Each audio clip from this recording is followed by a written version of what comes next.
Hello guys, good evening. Dahil laging umuulan, tayo ay mag-dryer ng comforter. Kapal. So start natin ang ating dryer. So ayaw ko itong gamitin guys kasi malakas ako rin. Titipid tayo. Okay natin. Lagyan na natin ito. And tuyo naman ako kasi iba ang amoy. Kailangan natin siyang patuyuin. Ayan, sa kuryente yan guys. So start natin. I-lock lang natin. So make sure na ito ay malinis. O diba, marumi siya. Pero nilinis ko na to.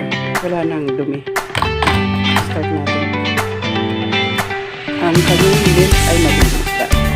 So set natin siya. Start. Pasaksak na siya. Itong bulan na to pero gusto. So ito guys, dito to ginagamit dahil super init naman. Super sunny day.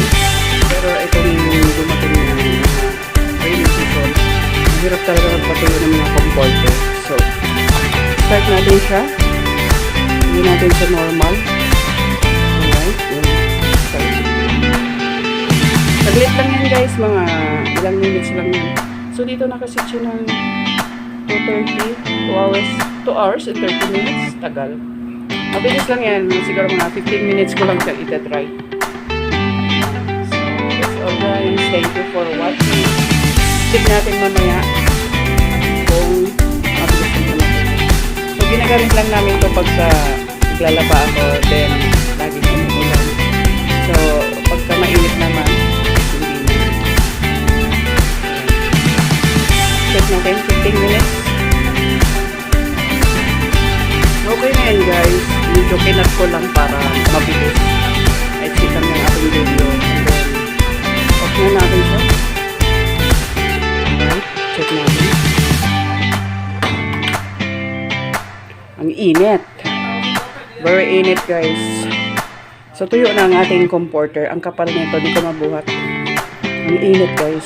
So maganda rin kasi pag may kulob, maganda siyang gamitin. Pag may kulob, pwede mo siyang ilagay dyan. And then, yun na, walang hirap-hirap. So, yun lang guys. Thank you for watching and don't forget to like, share, and subscribe. Thank you. Bye!